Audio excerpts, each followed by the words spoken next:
So in regards to the content of the email or the text message that you get in when the alarm happens, we can configure this as well. So if you go to alarm templates here, as you can see, email subject, email text, SMS text, we can pick all of these. We've got all these different notifications sort of thing.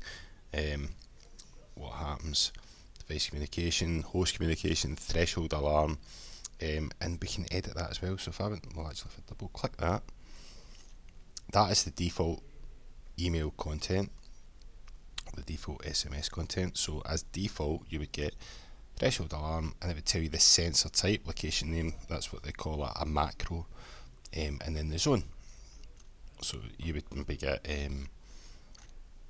freezer 1, the zone for you is always going to be in the one zone, everyone's going to be in that lab, but freezer 1 in the lab, you've got a threshold alarm, but we could customise that as well, and we can pick all this sort of information as well. Location value, the time, we can put when it's happened, alarm message, alarm type.